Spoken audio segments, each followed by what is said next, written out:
Okay, so I did a little thinking today about my life and the Great Awakening. And I say that with only a little bit of sarcasm, only because this is my second Great Awakening. And this one's been way easier since all of you guys are awake too. Yeah. The first time I was woken up was really, really shocking because I was me and one other person, and I was out on the road, out in the desert, and things were blowing up out in the middle of nowhere, and stuff was flying through the sky, and I'm driving a truck, and I had no idea what was happening to me. But I was as happy as could possibly be because I was with my ultimate soulmate, my perfect mirror. I guess these days people call them twin flame. Whatevs. The reason I say whatevs is since then, there's a lot more information that's been downloaded to me. So when I get all over the place, I'm like holding so many universes in my brain sometimes that I've got to be like, okay, you're talking to people. Make sure you make it linearly digestible. So bear with me and I apologize. This video is intended to hopefully lighten up on a couple of topics with everyone who's awake. The topics are this. What is a twin flame? From my perspective, maybe not yours. And secondly, why in the world would I say I have such confidence in the stuff going on now based on what I've lived? So let's do number one. Your twin flame is a resonant. Let me do it this way. Here's the pre-explosion of the one, creating multiple mirrors of itself, right? So these two souls, perfect match, perfect mirror, but they're like encased in their own bodies, right? You know that feeling? Like you almost wish you could crawl under your mirror's skin. They crawl right up inside of there and live there forever. It's because though you're separate entities, separate beings, you're connected to the heart of the one, having this massively delicious, phenomenal, physical, visceral, eyeball to eyeball experience. The one is experiencing itself through you guys. And that's why it's so perfect.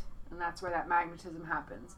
But ultimately, you get, not everybody, a lot of twin souls stay together. I mean, they get married. Wasn't that couple, like the Woodstock couple, they got married and they're still together? A lot of times you get pulled back apart to go, you might have a different, some people call it a mission or a life path or something to do. But what I learned in my twin flame, twin soul awakening experience was I realized the Christed soul in this individual woke me up to the Christed soul in this individual, and I always remember the last thing he said to me was, you've got to take care of your feet. And I thought, that is the weirdest damn thing anyone would ever say. You've got to take care of your feet. Why do I take care of my feet? Well, in my present since 2012 awakening, where I had to work a miracle on my knee, it all made sense. That voice of the heart of the one was speaking through this human being to say, remember, Jesus is carrying you. He told you when you were 4 years old, he's carrying you. You have to take care of this. You have to take care of Jesus. Now, the word Jesus, people want to make him such an individual, but let's go back to the source here. He was Emmanuel. He's God with us. So when you remember who Jesus was named as before his birth, God with us, then you can really easily understand how your body is the one in an individualized form, carrying you step by step, walking with you all the way, all the days of your life. So it's not just Jesus the Christed one, this human being who came and taught. No. He was also a Christ inside of the God vehicle who woke up and opened his mouth and started doing what we're all doing, teaching people, waking people up. So we're all Christs, we're all Avokas, we're all Buddhas. With our own ding ding ding ding ding ding ding individual perspectives and pieces of the puzzle. So when you think about your twin flame, if you get to meet your twin flame and hang out with them in the physical form, go you, have a ball, because it'll blow your mind. And you can't stop waking up and laughing your butt off, right? But if you don't worry about that, because your true twin soul is always inside of you. It's your, like, Abraham Hicks calls it your inner being. When I listen to Daryl Lanka and Bashar now, that I'm just like an individual kind of doing the stuff technically on a physical level on my own, though I play with all you guys. His society, the star beings have become like my twin flames. They're like twin exponential flames. I talk to them all the time because they can keep up. We don't have to have dinner together. We don't have to have sex. We don't have to go to the store. We just talk and process information and play with ideas. So for me, where I'm at in my process, I don't even know if how I would do with a physical mirror one-on-one, processing my stuff, processing their stuff. Whereas the non-physicals just process for fun. And that's where I'm at. I really enjoy that. So that's number one. Number two, my confidence in all of this is the word linear is so annoying to me, but I gotta play with it a little bit. First of all, I'm going to quote Bashar. Daryl Lanka always starts his things with, "How are you all this day of your time?" That makes such perfect sense, because since it's always now, every time it's sort of like pick up the phone to have a channeling or a conversation or a check-in or a communication with something or someone, it's just a now where you're having like watching TV, right? It's always the now. So that makes way more sense to me. But the coolness of realizing that and hearing it that way helped me comprehend how my life, thank you whoever invited me to this planet, my life has been not just a non-physical awakening. I actually got to walk multiple lifetimes in one true, undeniable, feet on the ground life. Like, I get this stuff, I know this stuff, but I also live this stuff, and I can prove that I lived it, and I can prove that I'm in songs, and I can disprove people's beliefs of the Bible, and I can decode and deconstruct numbers, and like, deconstructing the Bible, that was really, really fun. Like, blowing the lid off the Bible, are you kidding me? How much fun was that? And now that I've hung out with the Native Americans, I literally remembered volunteering during this awakening. Oh yeah, I want to be the one that has not just the information, not just can process it, but I want to be the one that, like, is the physical living proof of all of this. And I am. And I'm so happy, because not just because I get to be all that, because that's important to me. I'll get to that in a second. But because nothing drives me more batty, or if anything makes me pissed off. I don't like getting pissed off. We're supposed to be so peaceful. But if there's anything that pisses me off, it's when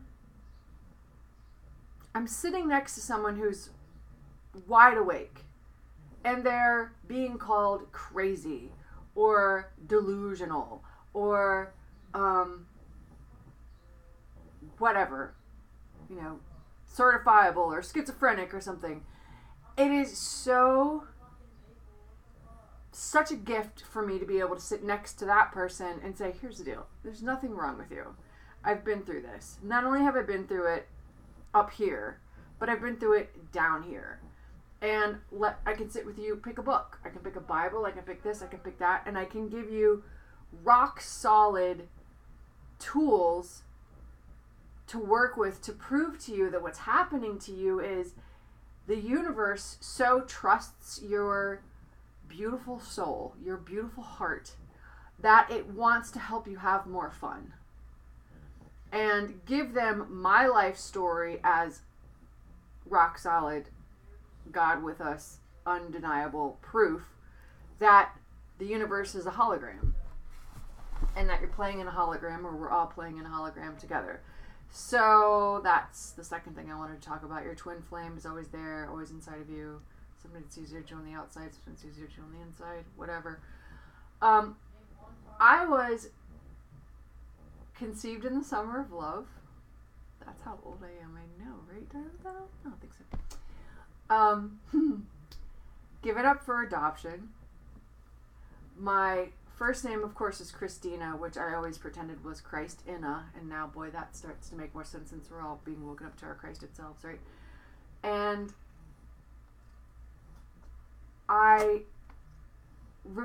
one of my first memories, I already told you this, my memories of childhood were always seeing the stars and hearing the light beings and being able to feel them like flying through my body. Now that we're all awake, it all makes perfect sense, because in the hologram of the universe, energy is just communicating through all of us all the time, instantaneously. There's no lag time here. And it just was flying through me then, and I was aware of it. And I always talked to Jesus because I saw him in my bathroom in a physical, gossamer body, telling me that he was carrying me. Fast forward to now, we know quantum physics, because believe me, back then no one was talking quantum physics. Fast forward to now, I'm like, okay, well, so wait a minute. There's one spark, of which, therefore, the sun has to be one of those sparks. But on the crushed, compacted side, I had a question. How is it that I'm walking on the earth and you're carrying me, and yet I'm you, you're me, but I'm the universe and you're the universe, and it's only one thing, and how does this all work? Well, the Bible helps us with that. The holographic living word. The kingdom of heaven is within you. It's with you, God with us, and it's in you, because everything's happening behind your eyeballs, in your imagination. You're sending out your expectations, your dream ideas of what life and the physical would be. If you were to be on earth, it would be like this. And then, so you're a walking universe. You're a mobile, walking on the water universe. Universe, one tone, right? One note, one thing. So, how it works from my perspective, and you guys play with this and tell me what you think if you want to, if it works for you. When you look at Jesus as the Sacred Heart in the Divine Mercy, he's always, the heart is lit up. So if you take quantum physics, you shrink down everything to that pinpoint of light, you put it in the center, people call it the central sun when they channel, you put that central sun in the middle of everyone, since everything's happening now and everyone's the same soul. I think you two sang it best. Come on, you people, we're made of stars. We're one, but we're not the same. We get to carry each other because we are carrying each other. So you squeeze that down behind the eyeballs of every, not just human. Get off your human high horse, and cat, dog, blade of grass, flower. It's in everything, exploding from everybody's different perspectives. Then it's so much easier to comprehend. So when I was little, my nickname was Sunshine. I had this beautiful white blonde hair, right? And my mom always called me Sunshine. And then U2 comes out with this song, Sunshine, Sunshine. It's Unknown Caller. Well, Unknown Caller came out before I was screaming my head off for Jesus to come back to help me with my knee, but after my soulmate had shown up and told me he heard me screaming in the universe. And he had sat there with me, and in the song it says, I sat there waiting for me. And I was like, how did that happen? Because my son looks exactly like my soulmate. Doesn't look anything like his dad. Not at all. Looks totally like my soulmate. Very amazing. So I was like, so wait a minute. These two twin souls, this guy and my child, are mirroring to me my Christed child. It's all this one soul spinning in and out of my experience. And it was very overwhelming. They say the same things. They've never met. Never. So that started to show me how God with us is always mirroring back to each one of us exactly what comforts us. He sends the comforter, not just your blanket, but people too. He's constantly sending the sunlight, the flowers, the animals, whatever works for you that mirrors back to you what you would imagine. Bashar, I'm going to quote you, imagination, the eternal eye, the one eye of God mirroring back to itself. So to make it even more complicated, yet very simple from my perspective, if you can see the sun beaming down on the ocean, on all that salt water, and all those sparks shining back up from the water to the sun, and that relationship that's ongoing on earth for as long as we know of, it's eternal life. So if you can see this relationship of a conscious, one of those sparks, the sun, shining down on his, I call it his lover, the earth, and they're having this ongoing relationship of life over and over and over and over and over again, recycling the rain, recycling the people, recycling everything, then it's not that hard to stuff into your brain that you are a spark of God inside of a saltwater bubble. Goo Goo Dolls, baby's black balloon makes her fly. You're in a bubble of skin walking, and the hole in her life is like fear and darkness, right? If you didn't have the light out there, you'd open your eyes and there would be nothing. So you have the sun reflecting the light off of you and back to you. I know this sounds a little complicated, but trust me, it's going somewhere. So what happened in my life was I realized, oh, wait a minute. I looped out and I had this childhood experience with Jesus. Then I had this loneliness thing from being adopted cellularly. I didn't even realize I had it. Where I was looking for a mother, that unconditional love of the mother, which I found in earth, but then I had to find in myself. And then I had this soulmate show up and show it to me and told me I needed to take care of my feet. And then take me out to the Native Americans and showed me how my eternal self was connected to white buffalo calf woman, and all the Native Americans reflected that back to me. And I was a little overwhelmed because I felt like this huge responsibility to be a star being and an earth being all at the same time. Then he left and said I had to take care of my feet, and I was like, how does that work? What is it? Oh, Christ within you, so we are each Christed. So then I had to call Jesus back, like Jesus as my child remembered him, my star body, starlight guardian dude, not embodied, not my non-physical Jesus, right? And he came, and then all you guys came, and everybody woke up along with me, and I was like, okay, so wait a minute. Now I'm overwhelmed. All these people are waking up on Earth. I've been woken up at least 3 major times that I can document in my life, going backwards. But I can still see the eternity of it all. And then the internet exploded and completely overwhelmed me, because there's a piece of each of us that is just God having a conversation with itself. So like we're just talking to ourselves, trying to figure out the details of this life path. But that always makes me laugh, because that's why people think we're psychotic. But who cares? Anyway, why is that funny? Because we're leaving. This is why it's funny. We're doing exactly what the Egyptians did and what the Native Americans did and what star people always do. We leave messages to our future selves. The pyramids, all the parchment, all the Bible, Book of Enoch, all your journals, all your blogs, all your videos, everything. We're leaving messages to our future selves. So when we come back or revisit the now from a different perspective, we're not going to fall asleep as easily. And we're not going to get fooled by people who say, this is how life on planet Earth is. Because enough of us are awake now and have been awake and have been documenting it, that anybody that gets on the internet or goes to a library or reads the Bible from a certain perspective isn't going to get fooled again. We won't get fooled again. It's even in the music. There's no way out of it. So Jesus in his infinite wisdom as the Lord of light and watcher of this sector, I call it, of consciousness, the really slowed down light frequency of Earth, did a really genius move, not just through all of us, but definitely through all of us and through all of his ET friends, but ultimately through me, for myself, and I hope it serves you. He didn't just show up when I was 4 and make sure I tell my mom that, and then show up again when I was going to the Native Americans and take me out. He was a shepherd. He disguised himself as a shepherd.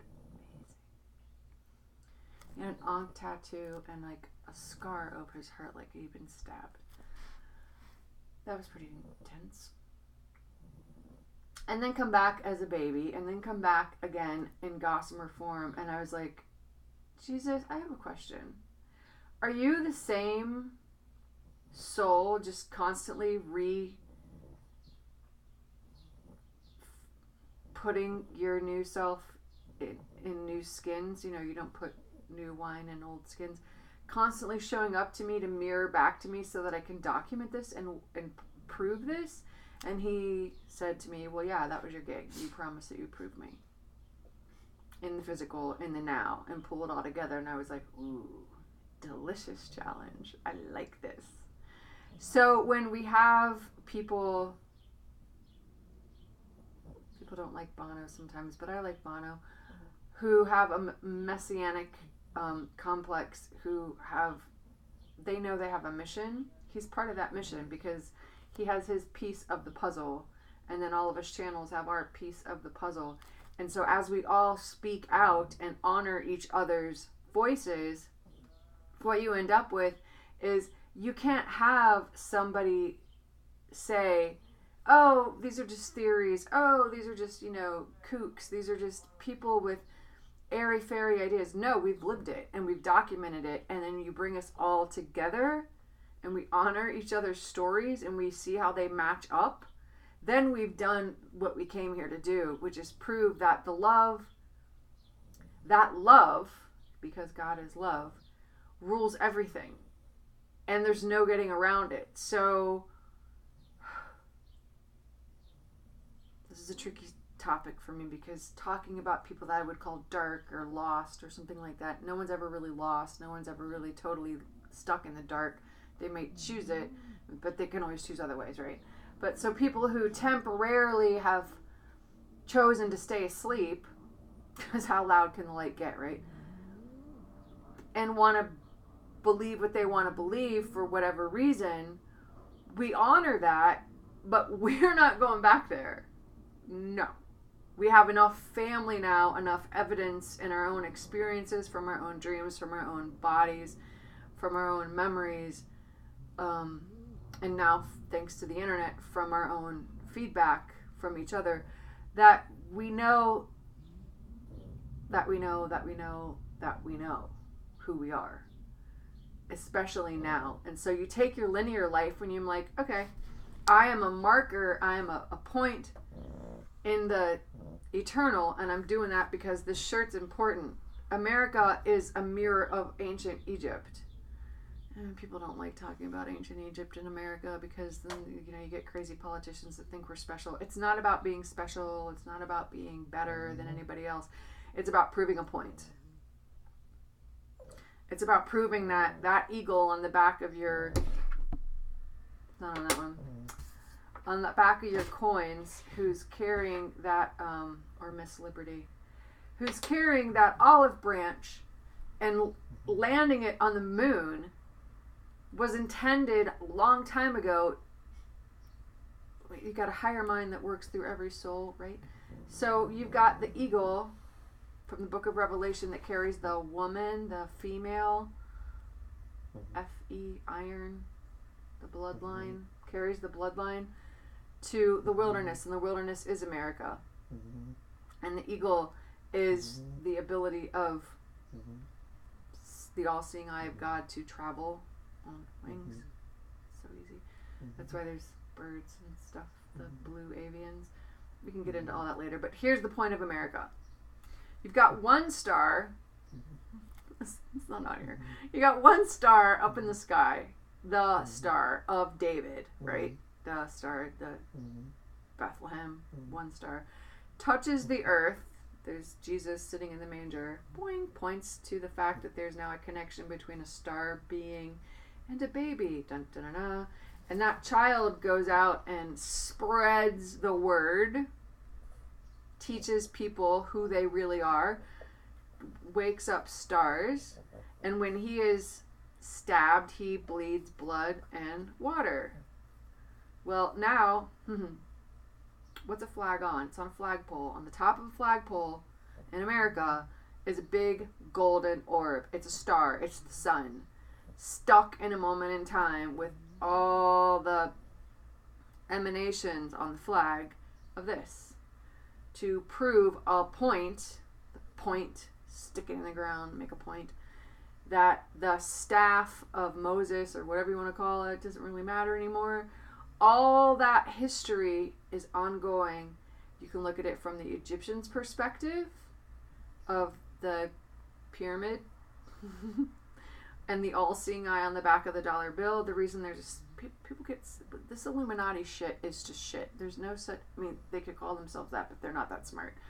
The space between the all-seeing eye of God and the actual 13 steps of the pyramid is the 13 steps of enlightenment. The space is your where you breathe the air in and out, and then up here your higher mind is the sun guiding you, seeing everything down there. But there's a space there between it's symbolic, between the heart and the head, the heart and the mind. But you have to have, it's a symbolic space that when your eyes closed, you're in your imagination. There is no world. There's no out there. There's no pyramids. There's no buildings. God's just dreaming. But when God opens God's eyes and is playing on the platform, the game board of love on the platform of dirt and earth with his own creation, then there is a foundation. There are 4 directions, and that's even in the book of Revelation, the angels who hold the 4 corners of reality. I have to stop right there because I'll get really deep. But at any rate, my life has been literally a walk through dismantling the whole Bible, getting through this monster and how it's happening now. I love this book. It talks about the internet and like the Grand Awakening and everything. Like when it's written in, ooh, there's a nice picture. It's written in like, I don't remember when this is written, a long time ago. 77. Yes.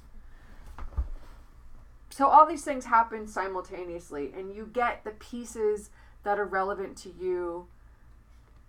You know, you get to know what you need to know when you need to know it, because otherwise, 2 things. You're going to get overwhelmed. It's too much. And the reason it's too much is each little nugget of enlightenment is so phenomenal that you some days just want to sit with what you got today. It's enough. I sat a whole summer with Revelation. When I decoded Revelation, number one, I have never laughed so hard in my entire life. I sat on my front porch, literally plugged a lamp inside and took it to the front because the front porch light wasn't that bright. So it was hot summer, and I took out a lamp on the front porch, and sat with the book of Revelation, and I had decoded it, and I didn't believe myself, and I had to decode it again, and then decode it again, and to decode it again. And I just would sit there under the stars, and I would laugh and laugh and laugh and laugh. The book of Revelation is the funniest story I have ever figured out in my entire life. And someone needs to make a movie about what the book of Revelation really, really means, because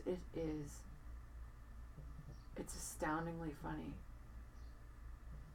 Will Ferrell would have a heyday.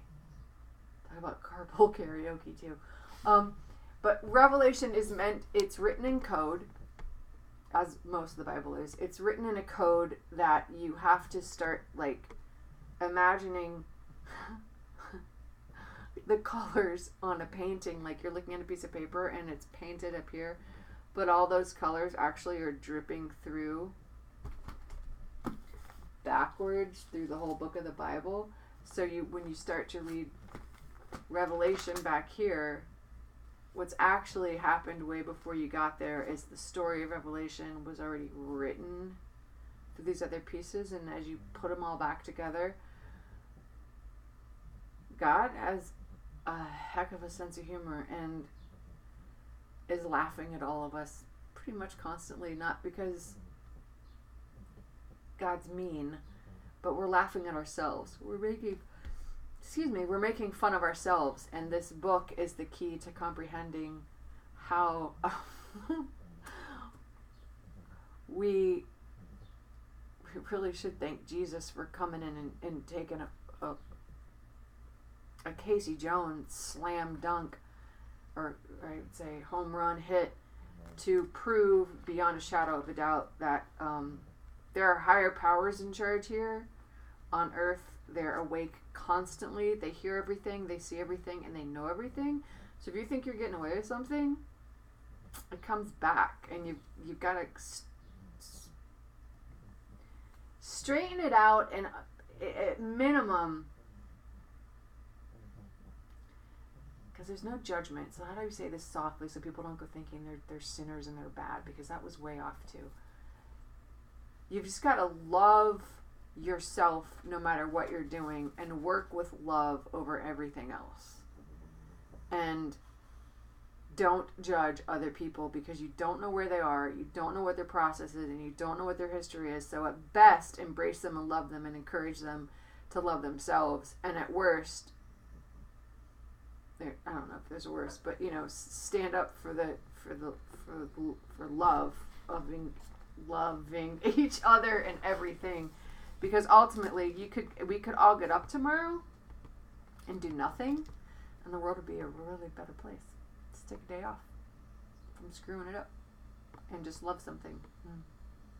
That would change everything. That's a game changer. And give away like a bunch of food and land and stuff to kids. That would be a game changer. But the Bible is my favorite book. So wait, back to what I started with. So you're a soulmate, all connected to source. Number 1. Number 2, my life story. I've actually physically lived through everyone else's experiences of awakening, and I'm extremely grateful for that, because that way I have a rock solid, visceral, 3D proof, not just of how it works, but that I lived it, and it worked through me. And Jesus, I don't know why he picked me. I'm just glad he did, because up until this past 5 years of awakening, my life made no sense to me whatsoever. I didn't even know why the hell I was here.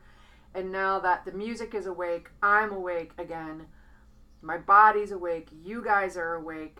And going through all my life's adoptions and awakenings and feeling lost and being able to talk to angels and spirits and ETs and blah, blah, blah, blah, blah, and have them actually have things show up in my reality, and then they disappear, and then they come back, and then and knowing how to play with those energies, and then getting Abraham Hicks and Bashar and all that stuff, I would have to say the closest thing to what Jesus gifted me is like the impossible girl in Doctor Who, because he made sure before I started these videos, he asked me point blank, do you have enough strength to do this? And I was like, that's a really good question. Do I have enough strength to open my mouth and tell people that I talk to you all the time, and that you and I have been doing this